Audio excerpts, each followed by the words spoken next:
Welcome everybody. Blessed are those that visit this channel and enjoy the content here. Now, the Flashpoint owners might have lied to me again and again regarding their business, but as someone with 20 years of professional work in this space with zero lies on record, I can tell you that this Gamer Supps is delicious and sugar-free. And I've been enjoying this dragon fruit punch one because it tastes better than being free of everyone else's bullshit and able to pursue your goals without limitations. Today, I announced that I am leaving the Flashpoint project. I had a rolling monthly contract with them and I terminated it via email. I had been in the process over the last few months, in fact, realistically, in theory, almost like something like 8 or 9 months of negotiating a new contract for the long term to be there, sort of all in. In fact, more recently, we'd gotten to a point again where talks were incredibly close, but I was just sick of all the bullshit and I just had an epiphany, a realization one day that while if I stuck with it and I kept going and I did everything I could as I had been doing and figured out new ways to do it and new techniques and learned even more about different parts of the business that had nothing to do with being a creative director, hey, maybe me and Monty could have pushed it through. Maybe we could have broken through to the point where it became comparable to a Blast or a massive IEM ESL type event. Maybe it was possible, and that was the concept of the project. But I realised it was just me, Monty, and some of the others internally pushing for that. And there was many people who clearly, they said they cared.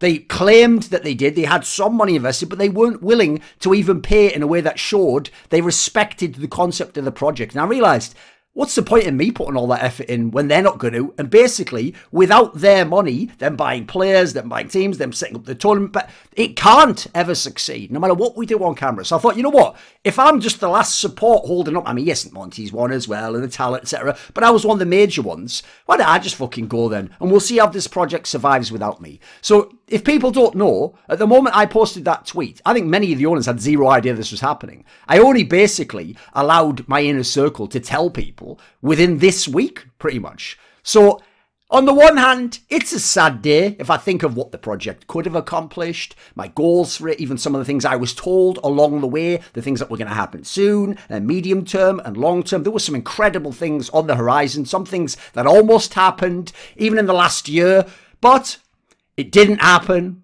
It never was going to happen, quite frankly. I think now that I know certain resources would never be committed and that certain things would always be bottlenecked. And so, as you might be able to guess by my leaving, I suspect it never will get anywhere close to those very ambitious heights and sights that we had as goals that we were going for. And so all in all, I have to say, this is a very happy day for me. I feel so freed. I no longer have the weight of knowing others will let me down, underwhelm me at seemingly every turn, then lie to me, gaslight me about what they're doing, try and buy some short-term progress again, let me go out there and say things in public and then just go back on them completely.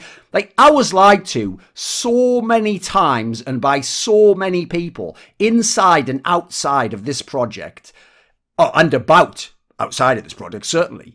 I've seen another side of the esports industry, and I tell you what, it is trash, full of some of the most vapid and valueless people you will ever meet, by their own choice. That is who they have crafted themselves to be, and their hierarchy of values does not include things like integrity, like cooperation, ambition, drive. It's all just about what can we get in the short term, and even if I pretend to represent group interests, fuck everyone else. Again, how do I make that just about me and what I'm getting, and paying the least and getting the most? So people might have seen that last year, I made this couple of tweets. It was actually a whole thread. It was basically, I think, like just after Flashpoint 1 had ended. And it said, it was on May the 5th, 2020. It said, Flashpoint will be the best CSGO tournament ever run, or I won't be part of it. I take full responsibility for the outcome of the project, and I'm pushing everyone as hard as it takes to accomplish greatness. I'm not here for the big check. It's about making a great future for Counter-Strike, and as soon as I suspect that's not possible, I'll no longer be involved. And guess what? I have always been a man of my word, and I remain it to this day. That is why I am no longer involved in this project. Now, I'll get into more and more details there, but I meant everything I said there. The whole point of doing this was that the current financial model for tournament organisers does not work for the team orgs, who then pay the incredibly large player salaries. And at the moment, because the team orgs won't cooperate with each other, there's no way to get those salaries down. And quite frankly, if you're a player, you wouldn't want them to. You wouldn't want cartel behaviour, would you, like they have in the LCS? So instead, I actually also have to say, when I say take full responsibility, what I mean there is, I actually will say at the end of this project, this was the best I could do. I did everything within my power. I literally went and learned like how agents operate and how the salaries operate. And I did massive research within pro players of all different levels. Of how much did they make and how much did they make before and how much would they need to make to move to the teams. And then I went to find out buyouts and I went to owners and I tried specific owners and different angles with owners. And then I went and I learned about how ranking systems are created. And I went and I learned about how you do other things within the market. Like when you do a tournament, like how do you do all sorts of things. What's the process of inviting them and who says yes and who says yes based on what factors and how do you design the tournament. I did all those things, and even though the majority of those were not under the purview of creative director, after Flashpoint 1 I realised this can't just be a gig. This can't just be like if DreamHack Open paid me to do DreamHack Opens with tier 2 teams but paid me 6 figures to do it. Like that isn't enough. I'm not here for that. I've done all the best tournaments in the world over like a 10-year span or something. Not all of them, but you know what I mean, like the biggest tournaments. So as a result, that isn't the appeal anymore, just to do a small tournament that's cool and get paid. It ain't about money. I can get money anywhere I want in this industry at any moment I like. It was about the point of saving Counter-Strike and doing this amazing project. So I wanted to say, I'm going to be the guy who pushes everyone. I'm going to be like a good quarterback on a bad team. And I'm going to try to get the best out of absolutely everyone before I dismiss them all. And now I know, hey, guess what? In free agency, it's time to go, boys. I've done everything I can here. It's time to go to another team. Or in this case, maybe my own team. So, as I said, I was here to save CSGO and I was here to make the best tournament. I now know neither is possible on all levels. How the other TOs behave, how Valve behaves, how the team orgs behave, how the players behave, how the people within B-Site and Flashpoint, except for certain key individuals who I have a lot of respect for still and were trying their best, how those other people behave. Now, it's not an easy decision, by the way, to take this. Like, I did think of Flashpoint as a project that was kind of mine because I had a lot of the control over the tone and how it was perceived and certain ideas, but not some of the key business ones, unfortunately. It also meant I was able to work for the first time properly, professionally, outside of talk shows with my friend Monte Cristo, someone who I think actually will work with for many more years on many much better projects than this, on the shared vision that we had. We came up with this concept. I had control over the tone, I was able to create content concepts, and I was the one who decided if they went through, not bottlenecked by some fucking pencil neck geek from Germany at fucking ESL just changing my shit and fucking it all up on camera. I got to hire legit talent I admire, and by the way, make sure that some pieces of shit and annoying idiots and people who just never shut the fuck up about how they're entitled to more in the industry, make sure they weren't hired no matter which T1 events they go and work on. I was able to discover newer talent that I've always suspected could do it on camera and had real potential, and pay them properly, pay them above the level that actually they would get entering the industry, but because I was going to demand of them behind the scenes and when I work with them on camera, that a level already of tier 1. And you saw some of those people go from dodgy on day 1 to good by day 5 to pretty legit by day, let's say 17 or something. I also, by the way, was able to make some nice money, much more money than I've ever made doing events per year. Yeah, that's right. Just 2 Flashpoints alone earned me more than any other tournament circuit, I think, except there even be any for 1. No, I guess there wouldn't be anything that was comparable to that for 2 tournaments. No. So, by the way, as I said, I'll make the money elsewhere. Don't worry about that. You'll find out in time what I'm going to do. Not in this video, but some of my plans. So let's go way back to the beginning. There's a big story to tell here, right?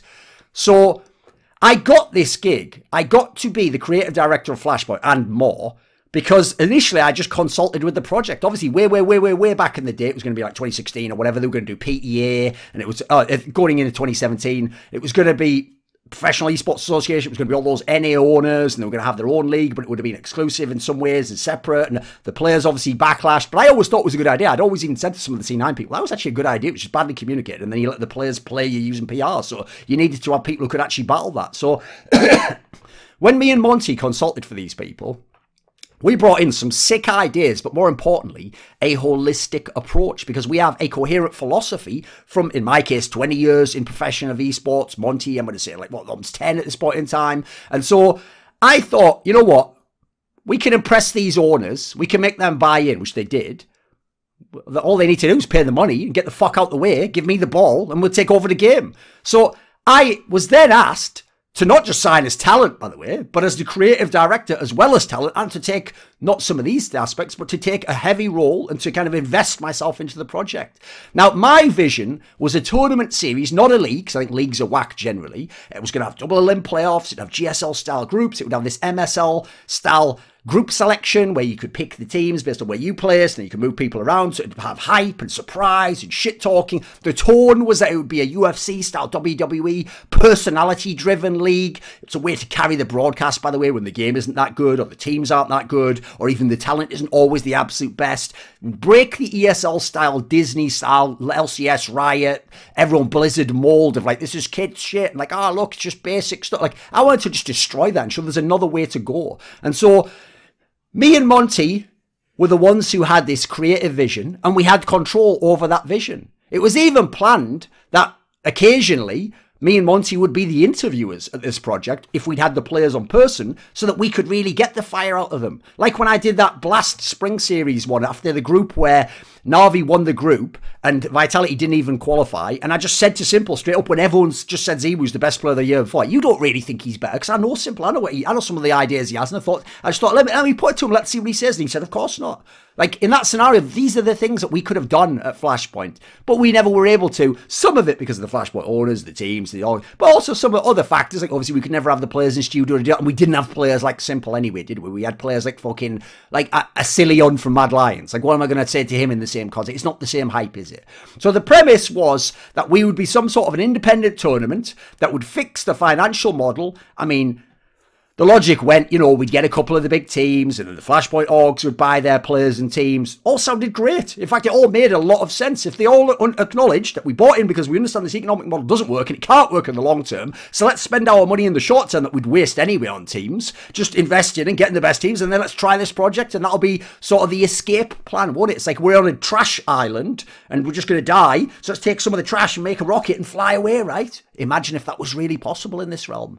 So essentially, the problem was it involved trusting these people to keep their word and act in, as far as I can tell, their own self-interest, but long-term, not the short-term. And that they wouldn't go ahead and be forced to do it. Like, you had to punish them, incentivize them, because guess what? That didn't happen either, even though that was a plan that obviously was shifted later in terms of how they optically, and through people like me, presented it to people, but apparently never had any real good idea of implementing whatsoever. But let's get into that before we get into the personal stuff. Let's get into the business and the actual stuff you saw on camera, perhaps, and how you did or didn't see certain teams. So when I joined initially, I was just told straight up, like, yeah, we're getting Astralis and a couple of other big names at least. And I thought, fuck, all right. They told me, like, you know, like TSM might join. As far as I know, EG bought that team instead from NRG.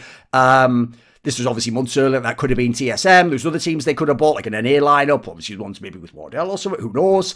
The Fnatic maybe is going to be involved. Because think about it, Fnatic is never in that great money shape. Like, they're always having to raise money somehow. So they'd want to get out of the space. They've obviously still got, like, prestige players that they could use. OGs, a newest team to the org.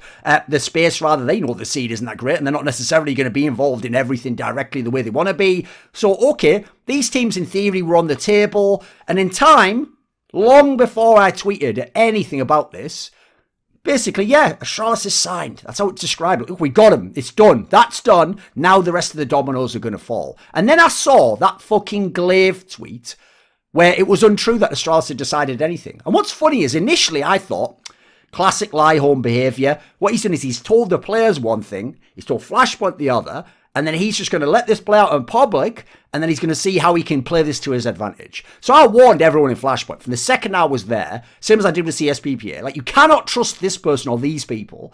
He could well be playing you, and make sure that whatever he has told you is locked in contract and cannot be reneged on. He cannot go back. But the problem is, they're owners, he's an owner. On some level, they'll always trust each other more than they trust outsiders because they know they have to deal with each other for years, do buyouts with each other, have to be in bed with each other. So they never truly want to be totally against each other or believe the other guy is the biggest liar of all time. So as a result, they all naively thought, well, it's in his self-interest to come and do this and to battle ESL and to be the number one team but not go with ESL. They'll have to be revolutionary and get more from the start. They really thought this was the case. So, unfortunately, they even were under some sort of insane impression that he just didn't like ESL and as a result would come with us and that, you know, he was part of the revolutionary group as it was. He's such a piece of shit. He basically implied that literally to me. I know he lies now, pretends he never had anything to do with me. He basically told me straight up, like, I agree with your premises, like, that's what I'm on board with. And then magically went against exactly what he claimed he did, because that's who that's who Nicken and Lie Home is. So then it turned out, though, when I kept drilling, like, why would he keep saying this, though? And why would there be any rumours that, like, Astralis hasn't signed, and I'm hearing from other pro players and teams that they haven't signed? Like someone's lying here. I just want to make sure that it can't be you guys. It then turned out Astralis had signed, conditionally, with the caveat that Flashpoint got, I think it was 2 other, like, top 10 ranked teams. I think some of them were even named. Like, I think some of the names I mentioned before might have been in that list. Like, if you get 1 or 2 of these names, then we're in. Then that activates this part of it. Now, the second I realised, wait a minute, so until those teams sign, we aren't in. Like, they were all like, yeah, but we got Astralis. Like, I know what Nicken and Lie Home. And I know that that means that mechanism is what he is using to now negotiate behind the scenes. And guess what? Who was right on that one? But the problem is, confidence was high because the logic went, if we had Astralis, then of course Fnatic, EG, OG, etc. Of course they're all going to sign because Astralis is #1 team in the world. And if you want to follow anyone, I mean, this is just a business of followers, by the way. You'd think it was a business of entrepreneurs and people who have, like, vision. No, it's just a business of following the leader, whoever you think's the best. So they all just were going to follow him. Now, I also understood that meant all the power now went to Nicken and Lie Home and Astralis. Like, they would follow them to EPL as well. That was what was missed by the Flashpoint owners. So as a result, if we'd have had Astralis and then 2 or 3 of these other teams, it wouldn't matter if the EPL had more good teams, because we'd have enough and the #1 team, and then we'd have this amazing talent, Thorin, and we'd go a different direction. Now, we wouldn't have been the best from the beginning anyway, but we'd have had a great rolling start, wouldn't we? I even had many pro players from teams who didn't sign with Flashpoint telling me, like, I want to play in Flashpoint, actually. I am sick of all this bullshit with EPL and a million events, etc. Like, but the problem is, my team is unsure. And then the owners would go to the teams and be like, you want to join Flashpoint? And they're like, yeah, but the players are still deciding. And even teams were playing everyone on both sides constantly like that while they waited for ESL and see if they could push for a better deal there.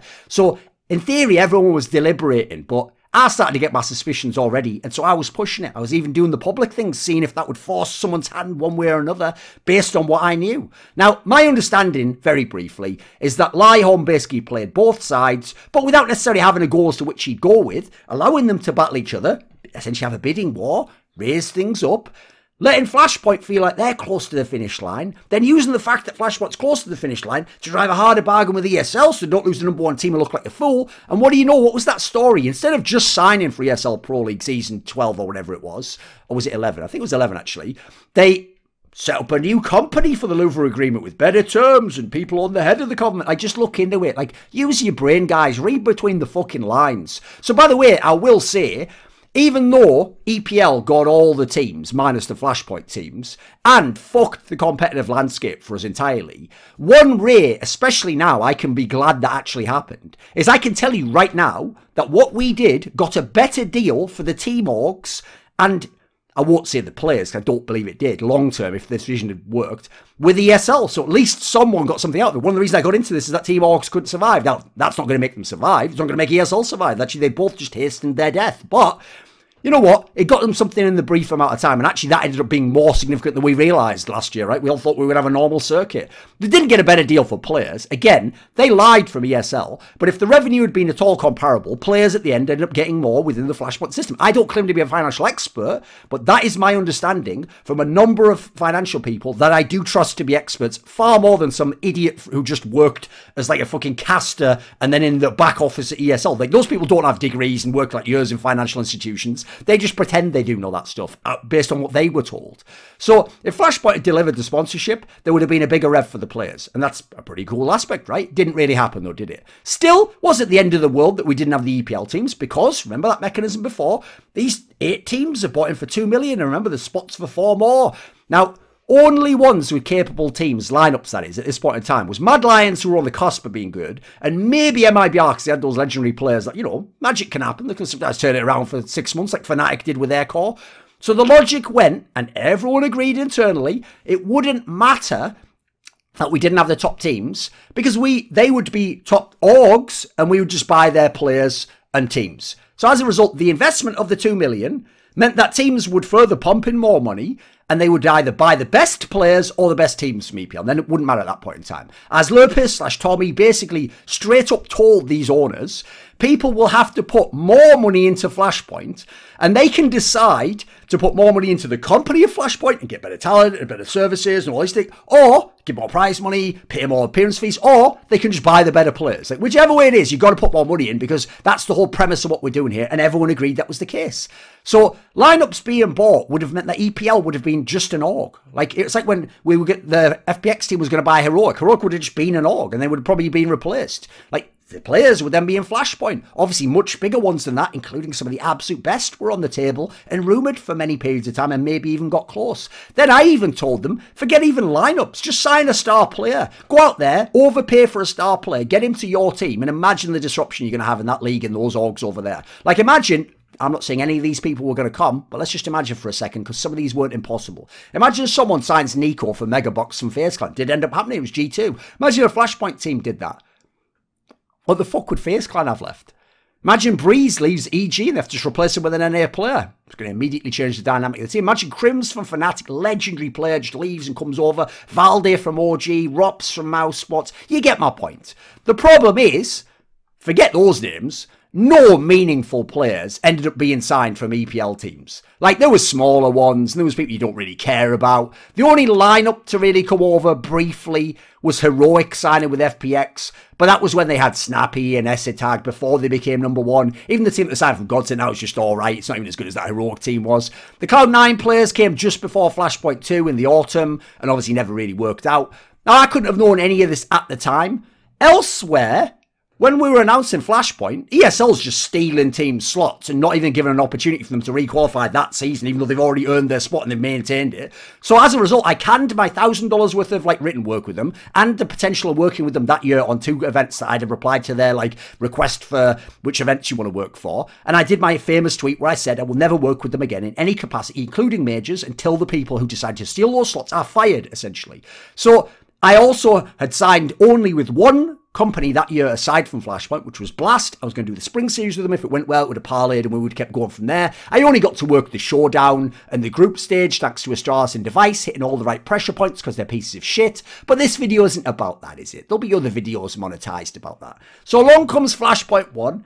Lockdowns start looming right when we're coming to do it. By the way, that event was way too early on. It should never have been done. But okay, they wanted to get going on the project.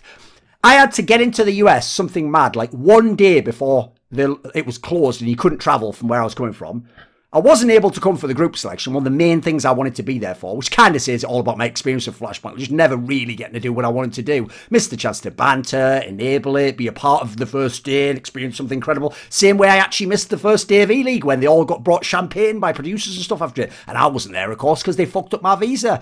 Now, the first season was way too soon. Should never be, it should have been, Flashpoint 2 should have been the first season. The studio in LA wasn't even ready and was done in a few days, hence a bunch of the audio problems, etc. Next door to the studio was literally being worked on with like diggers and shit as we were doing the event. And then the tournament begins, right? As if that isn't bad enough with no fucking good teams. Tournament starts, lockdowns begin, and we have to go online. Immediate bomber, right? We don't even get to work with the fucking players I have on LAN. Like at least the legendary players of fucking the MIBR and the people who were in teams like Dignitas, of course. So not least was that bad, because for my event, where I'm trying to get the most out of the shoulder content, I can barely do any. I can't do shoulder content with those players, really. I can't have players on the blind spot and banter with them. We can't banter them in face-to-face anyway. So as a result, not that we had the teams and players for it anyway. Obviously, I envisioned having Glaive and JW and Tarek and people like that. That's what would have made that straight fire, to imagine those people in place of them. Instead, I would have like a Finnish guy like, yes, we will try to win. Like, great, yeah, fucking hell, get it, let's go, oh, this is going somewhere, lads. Like, it was basically, let's be real, as I always said, at the end it was basically a DreamHack Open. I mean, funnily enough, now we've gone online, even DreamHack Opens actually have events like Flashpoint 2. So if Flashpoint 1 was like a DreamHack Open LAN, even though, I'll say, yeah, thanks to Mad Lions for saving the Father's MIBR and making the match very memorable, otherwise it would actually be a pretty shit fucking game, wouldn't it? I had sacrificed too much already to undertake this event and go there. A lot of people won't know this. I'm actually very grateful for some of the things that happened in the world last year, because my plan was to move to America, lock, stock and barrel, and live there for Flashpoint 1 and going forwards and make my whole life there doing Flashpoint and some other projects. So I'm actually very glad that that wasn't able to happen and circumstances went the way they did. I would have very much now regretted that decision in many different regards. So thankfully, some of the problems ended up working out for me. But I was all in on this project. And I basically told these owners from the beginning that I knew we didn't have teams, this is not good enough. And then we did Flashpoint 1. I told them this is not good enough. I basically implied, like, I might have to leave if you guys aren't going to do this, aren't going to buy the players, aren't going to buy the teams, aren't going to do what you said and follow your investment. Like, I'm not here to do a fucking DreamHack Open. That ain't my gig. So I'll even say, as I mentioned on By the Numbers, I actually took some stock in Flashpoint as a result of this to show them I'm committed on my end, you're committed on your end, let's take care of this investment, let's take care of our commitment, and let's make sure that it can grow and become something special together, right? We're all on the same page. I'll tell you what though, one immediate red flag for me happened with Flashpoint 1. It was how they handled the tournament situation, the talent situation rather, which is once we were locked down, some of our talent, even some big names, basically just said like, look, I just don't want to work at the studio in these conditions. Like, you know, I have a safety concern. Now, obviously that's totally fine. The second someone tells me like, yeah, listen, of course, how about this? I would say we'll pay you a small little couple of thousand or something. You just go home, don't work the event anymore, or you can do a few remote segments, send those in, we'll get you paid for those. It's going to be your responsibility though. It's all cool. So as a result, everyone else had to pick up the slack for those people because it's too late to get people to come in. So I personally, I think I doubled my workload. Did way more games. I was just there at the studio all the time. I thought, you know what? Fuck it. It's my project. You soldier on and you help the event get completed and maybe it even succeeds. And you know what? Just getting that event completed, both Flashpoints completed, that was a fucking miracle in itself. And people at home and haters will never understand what we had to do to accomplish that. After the event, even though my contract was a monthly amount of money and then money for each of the Flashpoint tournaments, I was paid nothing additionally for that Flashpoint tournament. Now, I did double the work, but nothing. Okay, if this is mad, think of this. I went to those owners because I don't give a fuck and I just straight up told them. Some of the top people in Flashpoint were outraged that I would even suggest I should get more and that the talent should be paid bonuses. They were even trying to spin some logic of like, well, you know, like I sometimes do more work in a month for Flashpoint. I even said, fuck you, you don't do 2 times as much work. That's not true at all. That is absolutely absurd. And I was contracted for that specific amount and I did twice as much. But no, that's the sort of people we were working with in this scenario. But there was a way in which they did pay out the talent. So I thought, you know what? They paid the talent. Let's keep going with the project. We'll get to where we need to get to, right? One step at a time. The problem is this. Flashpoint did pay the talent out extra, but because they were concerned about PR, because they were worried what if someone comes out and they're like, oh, I couldn't work the event, which they originally signed me to because of the situation, and they wouldn't let me do it online. So as a result, what they did is they just honoured their contracts for people who didn't work the event. Some of them, by the way, who went home, didn't even, sent in like 1 or 2 videos and then just stopped even doing that. And just got paid tens of thousands for nothing. Just sitting at home doing absolutely nothing. It's fucking outrageous if you know anything about this industry and the way that people are paid based on day rates for fucking freelance contracted hire. You do the work, you get paid. You don't do the work, you do not get paid. I actually consider that a red flag, not only how they dealt with it, how they cared about us, but more importantly, that goes against actually my ethics. I think that is actually a break in integrity. And I even thought, right, you did it this one time. I can't control who does that. It's not my job actually to decide who gets paid what, etc. I just hire the talent. I unfortunately do not get to decide how that goes. It's not my point to say that, but in the future, this isn't going to happen. So, okay, going forwards, they paid everyone out in full. I received nothing extra. But you know what? I mean, I'll get it in the end, right? After this year, when they've all seen it, I'll get that big bump up that I'm going to get, right? So let's pause in the story and talk about my role a little bit. I was selling a different but holistic approach, and hence why I caught these teams' eyes and ears. But you know what? A number of the all-goers didn't like me, never have liked me, and I've gone at them so hard before Flashpoint, during Flashpoint, and you can best believe I can't wait to see some of these motherfuckers in the industry. Now I'm not with Flashpoint. It's going to be real fun, boys, because I know all about you. I got even more skeletons now from you, haven't I?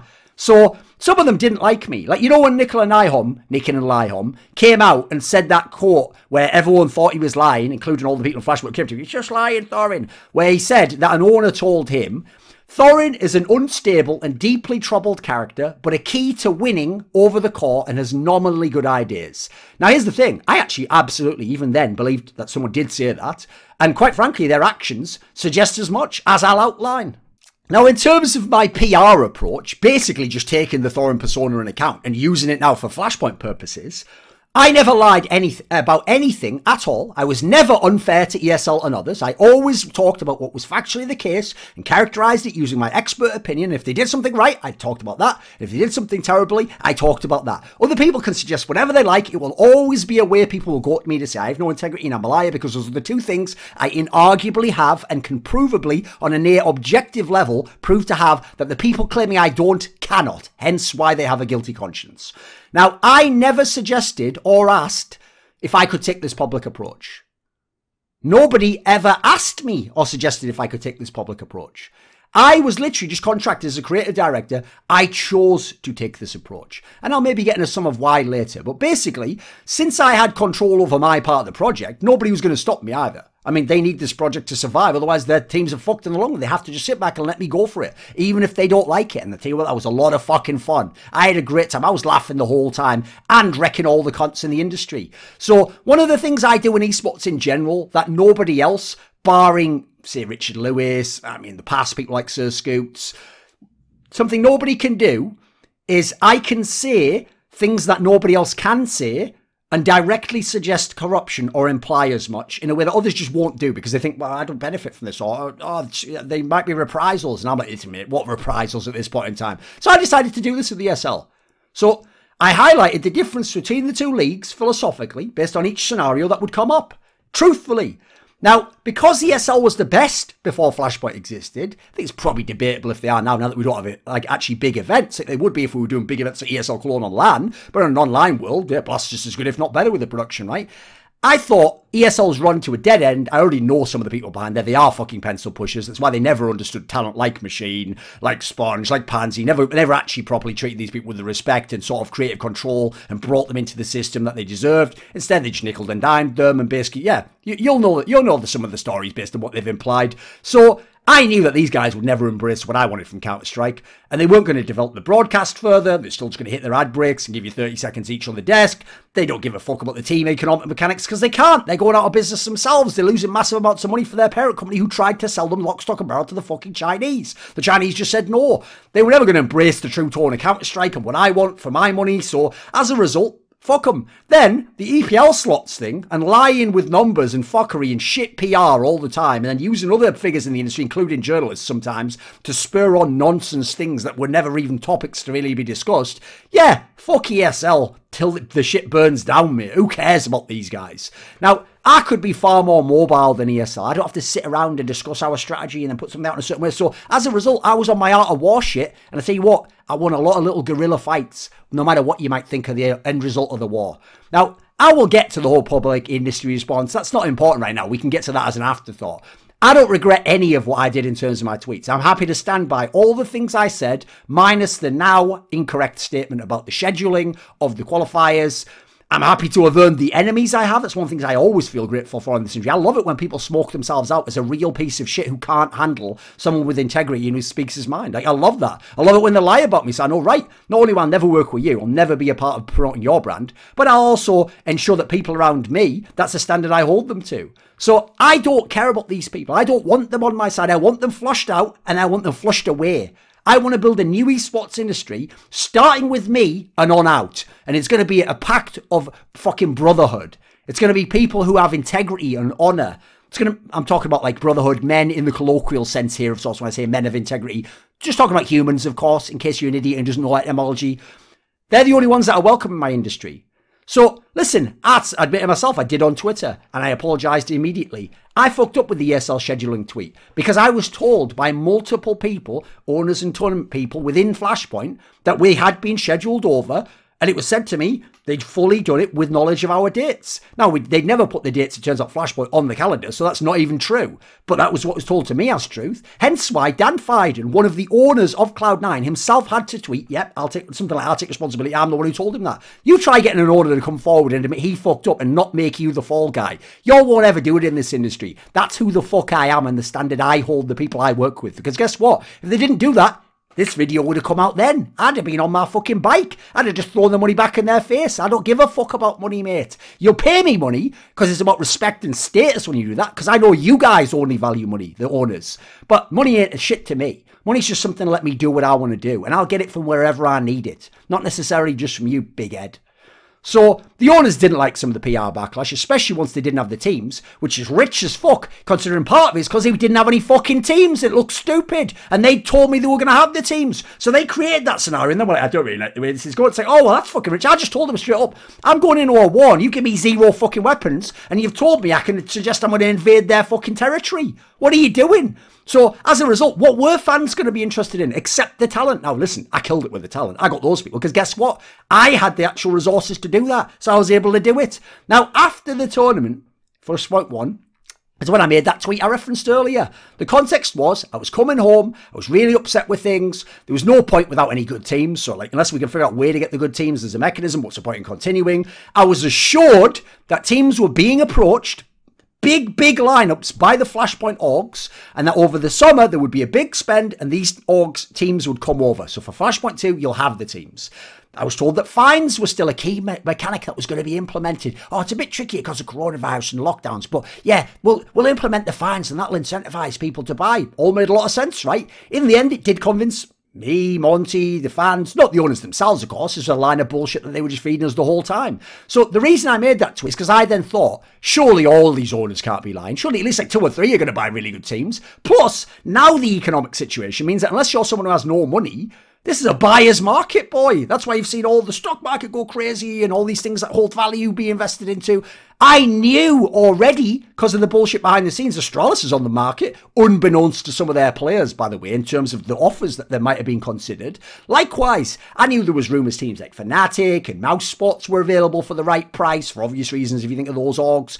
So with the whole fines element in mind, I thought, fuck it, double down. And so we're at least going to get some of these teams or their peers in the summer, and Flashpoint teams maybe add a couple of players as well, like maybe Gen G adds a player, maybe MIBR buys a Furia player, maybe Mad Lions buys like fucking, I don't know, Carrigan or something like that. It's a whole bunch of people you could buy at this point in time. So I made that tweet to make it clear publicly what the reasons I'm here for are, and this is more importantly, to make a prediction for you. If those aren't present, you'll see me leave. And when I leave, I'm the canary in the coal mine. That will tell you the toxic fumes are there. In this case, the canary got out before he died.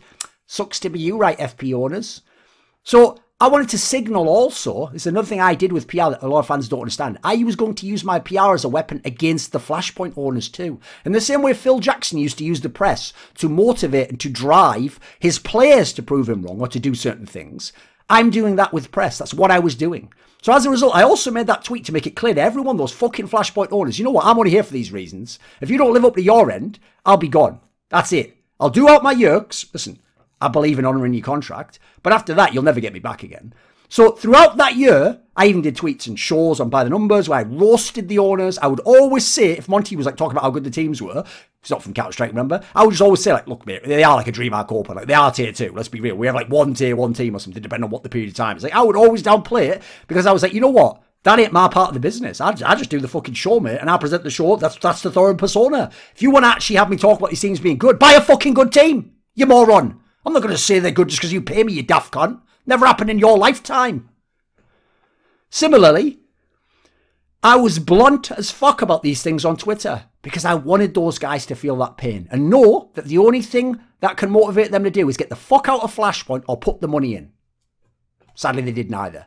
Well, might be getting out of Flashpoint, let's face it. Flashpoint 2 came along. Now, Cloud9 had a lineup with some potential. I still think if Woxic had been anywhere close, like even if he was 70% of Mouse Spots Woxic, they would actually, I think, would have been top 8 there, maybe even better. We get some teams, though. We got Virtus Pro from the qualifier. Now they look really good, but at the time it was like, yeah, whatever. We got Fnatic and OG, though. Some big names, some good teams. There was vibes of what Flashpoint 1 should have been at a minimum. Heroic could have been in. Oh, did I just say that out loud? But their CEO's a fucking incompetent fool. I've had a number of dealings where he's shown me that repeatedly. He either acts against his own self-interests or his self-interests are not what he claims and he is acting in them, but for other people or for other ends. So he's either an idiot or he's playing one. I don't know the new people who he's sold to, but that guy was a fucking clown. And I hope his players know he potentially cost them a lot of money due to Flashpoint. Now, I had to go to the UK for this, my home country, for offline aspect, which I even thought at the time was like, why are we doing this? But okay. I disagreed with that generally, but I was told this bubble scenario, like, you know, once you're in, it'll be fun, you'll be able to like chill out. It'll be like the bubble, you know. As I said on the By the Numbers episode, which I'll link, which has loads of the details, I was massively underwhelmed by how that was handled. I think it was a massive amount of incompetence. It should never, ever have been held that way, knowing what we know now. The conditions were not that great in almost all regards. It was like being in a fucking Borstal school or something.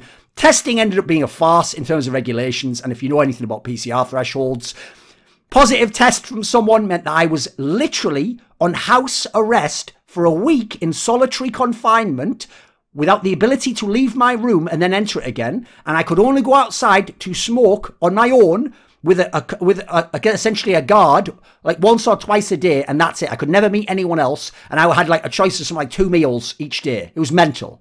So I remember thinking then, you know what, this is probably it. I'm just going to quit and leave. And so after the event, are you ready for another theme that's going to repeat? 0 bonus offered or paid to me. Nothing. Even though I had to even stay a week longer at the fucking venue. I never said to do that. I even had to start to miss part of my Christmas. And I won't even say what it was like for some of the other talent. Now, in terms of the style of Flashpoint, I wanted to do these skits, which you've got to do some of for Flashpoint 2, not ready for Flashpoint 1. I always thought there was never enough analysis, shoulder content in esports. And we didn't get to do enough here, but we got to start to do some of it at least.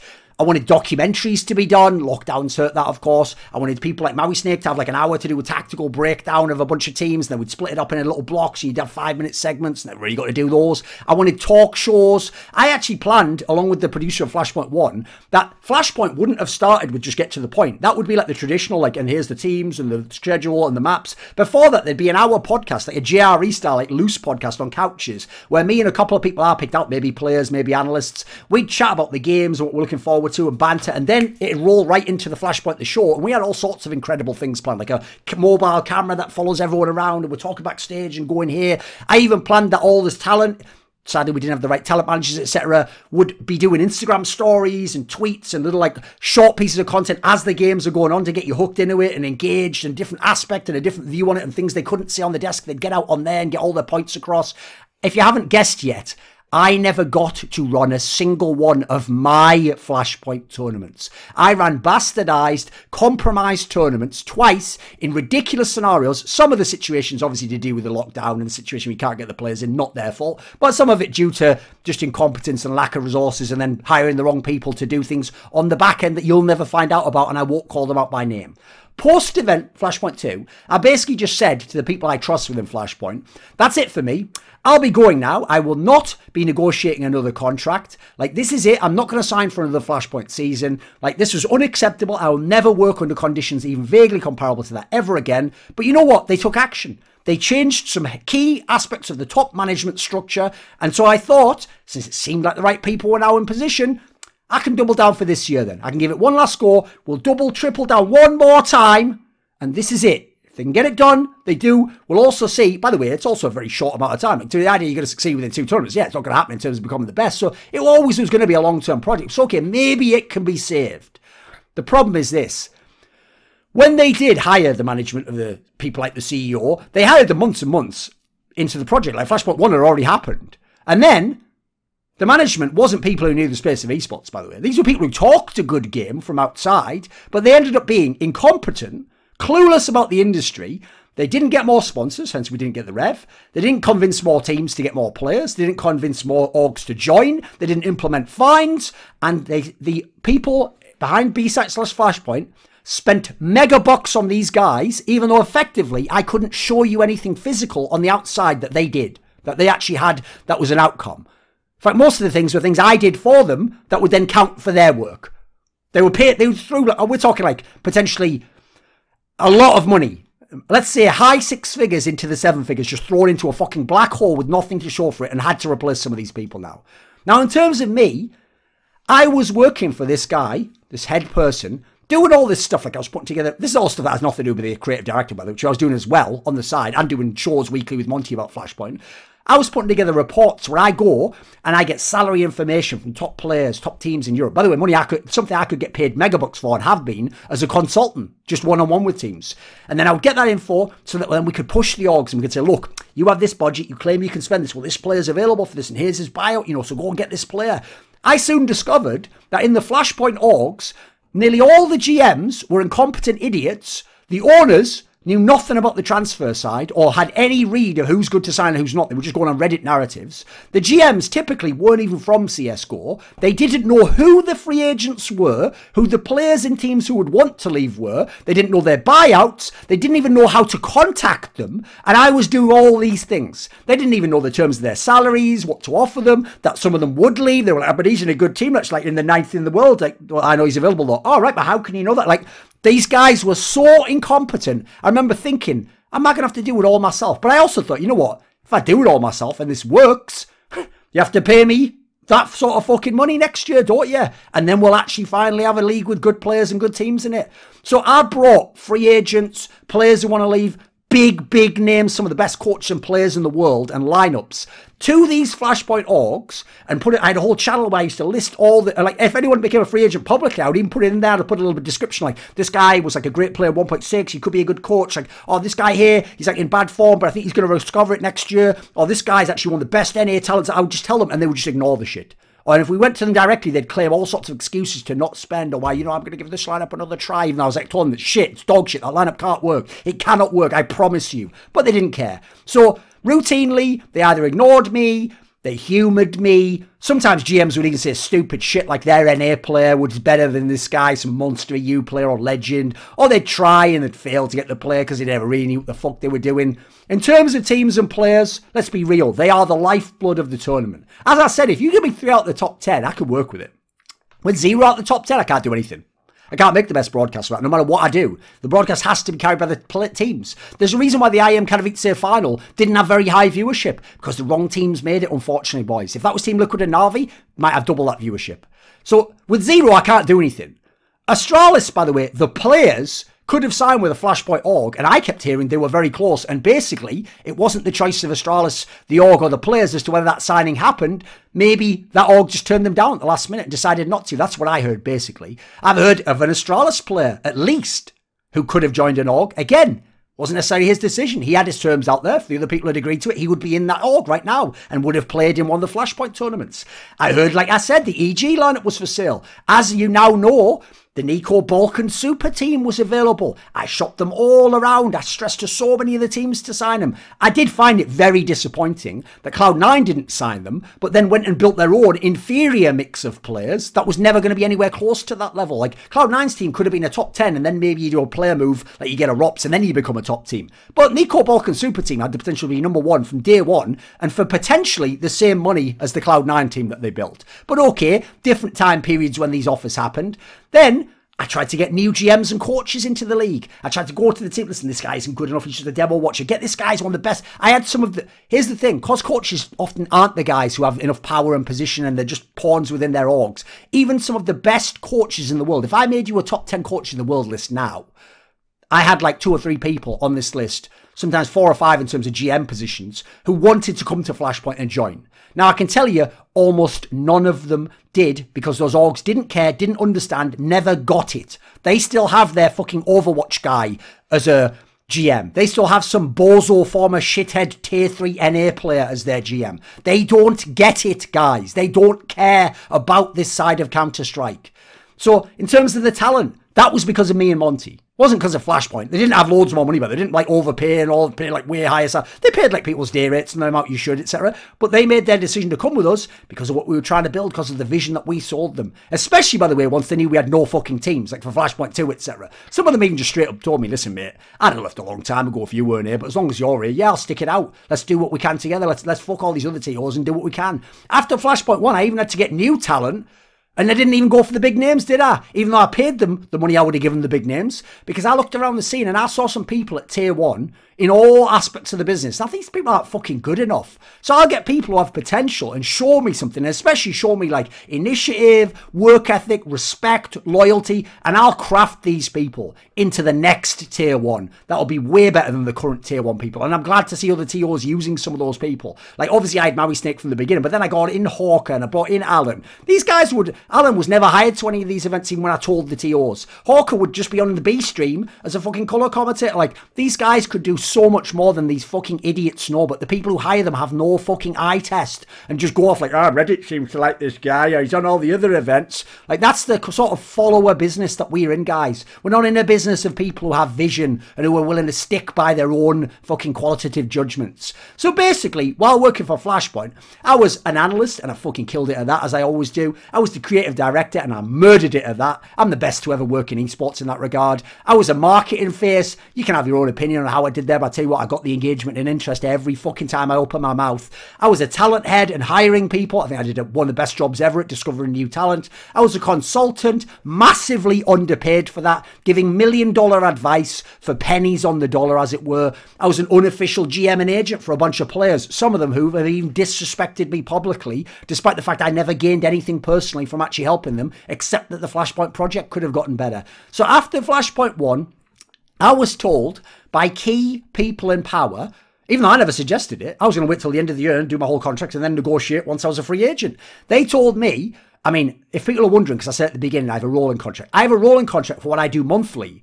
I had contract to the Flashpoint 1 and Flashpoint 2 because no one knows if the future events were going to happen. So they were going to contract me for the Flashpoint 3 and 4 this year. So when it came to that part of the renegotiation, I thought, right, okay, I'll wait until then. I like to be a free agent for my top talent. That's how you actually get the most money if you know anything about how sports works. But key people kept telling me after Flashpoint 1, because they probably saw how it went, because they knew I'm the face and they need me. I'm the heart and soul of this project. They knew we need this guy. So they were telling me, look, I want you to actually sign a new contract now. Better terms, more expansive, include more work, bring in other elements of your work, and then let's have you here for the long run and know that you're committed, and then we can all get committed as well, and then everyone's in here and this isn't going to close down in 2 years. So I thought, you know what? Okay, I was this close to agreeing terms and giving a number to the guy, and then they hired the management and they said, right, it's going to go through them, but they'll get that done immediately. Right, something like 6 months passed, and the management never, ever brought it up, even when people suggested it to them. Then, one meeting was arranged with the person who had the decision-making to actually make that contract. He said it was going to be about my contract. In the meeting, he sandbagged the hour meeting until 55 minutes, and in the last 5 minutes said, let's talk about your contract. Just asked what sort of roles would I want to do. Then magically disconnected from the call, claiming like, oh, something happened and I had to like go see my family or something. Never brought it up again, never did another call. I sent the email with all the roles I wanted and was about to start negotiating a figure, and he never ever responded to it and just ignored it completely. It was never brought up again. Now, after Flashpoint 2, again, as I alluded, I was thinking of quitting, so I thought, you know what, fuck it. I'll just say to them, I'm going to quit unless you change things, and then I'll chill back, max and relax. Just see what happens, right? Make them come to me. They have to convince me to stay. So they did. They came to me. They convinced me we're going to change the management structure. We're going to do these things. And you know what? I thought to myself, with enough years, as long as they're making the systemic changes, eventually, as long as me, Monty, we have the resources, we get more resources, we remove the bottlenecks, we get better players in, we get the teams in, we change the management. It's possible. The idea is still a good enough idea. We can fix it. We're just going to need a longer time frame than we initially thought. And the other TOs aren't the answer anyway. ESL's now just trying to dominate even harder and not improve things. Blast are just little bitches bending over for all the team orgs constantly, and even evil fucks in the world, and have shown no integrity over the whole Blast Spring Series Showdown thing I referenced before. So after seeing millions of dollars burned through on stuff like incompetent executives, studios, payroll, for talent who didn't even work the events, I figured, you know what? The one thing these guys have and can do is spend money on Flashpoint, not players, obviously. So at least they'll spend it on me, right? I'm the face. So I asked for what I thought was a reasonable upgrade for the 8 different roles I was doing. They knocked me down a whole bunch, still way above what I got for the first year. And then when I essentially agreed in essence, and I had a contract, it's in my email, and I sent it back, and there was just some wording to be changed. All of a sudden, another change took place in the management structure, and now they needed to deliberate again and really figure, is this actually what they want to do here? And I thought, you know what? I'm not going to be nickel and dime down even further. And I'm not going to play the waiting game either. That's when I realised, actually, since I'm not actually signed for those other events, and this is just about like I have a rolling thing for the monthly one, I can terminate at any time I want. Do I actually really want, let's take stock of things. Do I really want to be in this project in light of what's happening? Not in light of what could be in optimism and reaching for utopia. So at this point in time, I actually decided, you know what? I don't want to travel outside the EU in 2021. I don't want to do it. So since they were working on this deal and potentially trying to knock me down even further, I'm basically free, right? I can just go. I haven't even committed to anything. I have no word I have to stand by here. I didn't agree to something more than that year. I only found out, by the way, that I actually had a rolling contract in terms of the monthly stuff at the end of 2020 when I looked it up and hoped it said a certain date so I could play like free agency. So they weren't paying me what I wanted. They lied to me over and over. Both events were a fucking nightmare. Some of the worst I have ever worked in terms of my life conditions, especially the last one, that was utterly unacceptable. I felt like I was under a totalitarian regime. It was really disturbing. And now they're fucking with me and disrespecting me further. So I decided, you know what? I'm not even going to tell them. I'm just going to tell people within the org I trust, it's over. No more conversations. No more negotiations. I'm leaving Flashpoint. So basically, the face, the heart, the mind of Flashpoint was lost to them. And for what? Thousands per month we're talking, guys. Not megabucks, not tens of thousands, not enormous. Just a few thousand a month. Just basically to show, hey, we appreciate we respect what you're trying to do. We appreciate how you've put yourself out there. Now, some of these cunts, people who spent millions on shit players and payroll for players who never accomplished anything, even in domestic leagues that were nowhere near good, these people wouldn't spend a penny more on me. So you know what? Fuck them. The money was good. It was way better than any other TO I could work for right now. It wasn't good enough for what I wanted or for what this project should be, though. Now, in terms of the response to this project, you know what? It's pretty reminiscent of the rest of my career, right? There's people who hate what I do because they can't handle jokes, etc. Or because it holds up a mirror to how ugly and corrupt they are. Because I stand for integrity, truth, having fun and bantering, excellence. My work and my life speak for themselves. Say what you will, do your worst, you already do. So I saw this hostility constantly. I've never seen people want a project to fail. Like, it's a free tournament that gives you millions of dollars. Beyond certain circles, which would be obvious, like people like the other TOs, we get why they'd be hostile. But this was outrageous, the backlash here. People who had no clue, included, by the way, industry people who every week pretend to have a clue about these things and just spout off nonsense over and over again.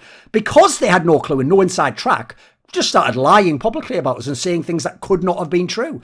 They were implying it was negative to bring $1 million worth of prize money in a new tournament into the space. There were little ESL bootlickers, and not even because ESL's paying them, by the way. I even had journalists repeatedly lying in public and being disingenuous and mischaracterizing it in a way that's totally unfair.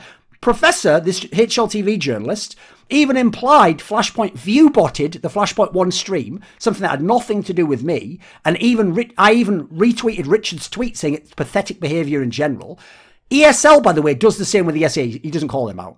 Doesn't find that to be a problem. Never even told you that when explaining that he thinks we view-botted, implying as much. Never did an investigative report about it like a journalist would. No report was ever done by any outlet actually showing any corruption. And him saying that and then no report ever come out, by the way, also implies that Richard Lewis, who wasn't connected to the project, but is the best journalist to ever come to this space, probably knew something about it or heard that and then never decided to look into it. So you're essentially implying he's corrupt as well. That's the thing with pieces of shit. They have to distract and say he's corrupt so you don't look behind the finger at them. Because they're corrupt, they're liars, they speak about things they do not know. They speak on behalf of other people that are friends of theirs that are corrupt just to defend them and to try and distract from what's going on in that scenario. Now, I'll very briefly say, there was also the whole, this is also, by the way, the same idiot, I think this is the same guy, wasn't it, who made that tweet, where when Heroic, just the players signed to FPX, I said basically, like, well, this is a team that was supposed to be an EPL team. Like, what's the point of EPL if there's no players there? Because you signed the team for the players, not the fucking org. I think he's the guy who was basically like, yeah, what about Big? Didn't they qualify to Flashpoint 1? They qualified through the open qualifier and then chose not to attend the event. How is that in any way comparable? You notice that these guys are so smooth-brained that their gotchas are just non-existent. They don't even, there's no logic to it. They don't get my point, and therefore their fire back just misses completely. It's just into the ocean again. And then they think it's a score every time. Then there was the whole scenario where even though plenty of people continued studio events after Flashpoint 1, and in fact did studio events for all the rest of the year, Blast ESL, etc., having people this close in studios, living together for weeks and weeks and months and months and months. When we did it, people like Sir Scoots called us out and literally tried to imply that if anyone from our family caught that condition and was injured or died, it was our fault for doing the event because we'd somehow slightly increased the chance. Like, this is some of the most evil rhetoric I can imagine. You would never do that to people when you're trying to pull together in a situation, especially when there are conditions where people need to work. Some of these people, by the way, won't be getting paid anything if we're at home, or they'll be getting paid less, or there might not be an event. Now, Blasted ESL, as I said, did many, many events. The circumstances haven't got better. Your TV's still squawking louder and louder that you should be afraid and that everything's dangerous, right? So why is that fine? Because these people had an axe to grind. That's because CSBPA hadn't paid. That's because CSBPA wasn't getting what they wanted, even though they hadn't given their side. That's literally the sorts of weapons these people were trying to use against me personally, my family, for the sake of a fucking Counter-Strike tournament. Nah. And that double standard is pathetic and has permanently severed that relationship, and there is no way back in that sense. Now, in terms of fuckers like Nicola and Lyholm, with zero evidence, you know, why don't you post some evidence? He doesn't ever have any. Now, you might say, why don't you post evidence, Thorin? I don't need to, motherfucker. I had 20 years of credibility and you've never ever been able to prove I've lied. You can't say that about Nicola Lyholm. Talent. This is a blow your mind. Some of the talent I did work with, not all the ones that you know are my mates, and some of the ones I was trying to work with, have been complaining to you motherfuckers for years about all these problems. Remember what they say? Oh, I get paid late, it takes 6 months. Oh, you know, my day rate's not that high. They're always got. So you know what? I got them. I got Flashpoint to agree publicly that everyone within Flashpoint, I even got the observers paid this way, would be paid net 30 days. So you submit your invoice 30 days later, the money's in your account. Same for teams with prize money, by the way, as far as I know. I also, some of them got paid extra. Some of them worked a few days in Flashpoint 1 and got paid tens of thousands of dollars. And I thought, you know what, these two things, next time they do a Flashpoint negotiation, and it's between this one, Tournament A, and Flashpoint's Tournament B, and we're comparable money, maybe even the same, and similar days, well, they're surely going to go with us because I'm giving them all these benefits that they want, like net 30 days. I'm going to straight up tell them how it's going to be. It's not going to be any bullshit negotiation. They've even been paid more for something they never did in the past. That'll get reciprocation, right? That'll get some loyalty. Bullshit. Those people never even factored that in. Some of them literally just said, this one's closer to where I live. This one's just giving me like 1,000 extra. This one's the same money, but I think the teams are better, so I'm going to go play there. But I'd love to play in Flashpoint 3 and be on the talent there. This industry is full of liars. It's full to the brim of them. And you only find out when you test their lies by getting them to put their money where their mouth is and putting your money where your mouth is. Then there's the teams. Some of the outside teams, when we had open invites, wanted mega bucks to play in this tournament. They wanted us to pay them. They don't fly players anywhere. The player just goes to his PC again and plays the tournament. They wanted to be paid mega bucks to let their players play in the tournament, where, by the way, their players can win $100,000 each if they win, and the opposition's tier 2 teams. And some of these teams that didn't enter, they would have been massive favourites to place top 3 and make loads of money. CSPPA doesn't care about that. They're corrupt. Players don't care about that. They don't know about it. Orgs don't care because they were the ones doing it. And the other TOs are loving that that's the case. That's why they pay those appearance fees. Then, if people want to know part of why I did what I did with PR, it was also the same way I've done with my work. I used the media and the fan response to create so much free publicity that you couldn't even buy from these fucking websites, even if you were corrupt. I created more interest for boring teams and boring games and a tournament that was really a tier 2 than you will ever see. Some of those threads had enormous amounts of engagement and people arguing about me if they couldn't argue about teams and saying, was I going to be good enough? Was I going to do good? People expected this tournament to be 2 of the best tournaments ever from day 1. Why? Because of how I pushed them. Now, not because of what I said. I never said it would be from day 1. I never said it would be these teams. But I wanted to show these owners we aren't going to be DreamHack Open. And so we're going to get a lot of backlash unless you make the teams better than DreamHack Open, no matter what you might think is going to happen. If I had to guess, I'd have said we need about 6 Flashpoints to really get everything established the way we want to. And as I said, I never got to run one of my Flashpoints. I'm proud of what we accomplished with the broadcast, with the hirings, with the tone. I worked with some great people there, especially on camera. I think prior to Flashpoint 2, where we got locked in our rooms, I think it was generally quite brilliant what we did. Flashpoint 1 wasn't as good, but we did what we could in the circumstances. I learned so much more about the business side of the industry, the player side, the TO side, the org side. This industry is rotten with self-interest and greed and small-mindedness and pettiness. Without me, quite frankly, I think Flashpoint would collapse. And at this point, I think it deserves to. I think it needs to collapse so that these owners take a massive hit and learn their lesson. People like Monty, Lurpis, some of the talent, Cloud9. Yeah, you know what? I fuck with some of these people. Believe it or not, some of the MIBR people, despite some of the choices they made in the game, I actually think I fuck with some of those guys. I think they didn't generally had the right approach. Fuck some of the others. Goodbye and good riddance. We will meet again, but not under circumstances you're going to enjoy. You know what? I'll leave you with a little quote that a friend of mine said, and it's kind of the philosophy I live by now. No amount of money is worth working with stupid people. This video was kindly supported by Bobby, Lager15, Pronogo, Zachary Carter, Andrew, Alexander Rao, Andreas Kroknes, Animosity, Dean Tanglis, ErikHillestad, Hades, Jdubs, Jensen Goh, Tobias Bernasconi, Zyrathenia, Zoomba, and as always, a special thanks goes out to Jerky's Minion. Do you want to suggest a topic or a guest for my shows? Do you want to ask a question for my monthly video AMA? Want teasers for who's coming up on my content? Or do you even want to take part in one of those exclusive discussions with me about esports? If so, put your money where your mouth is and join the Skilluminati today via the Patreon link in the description box below.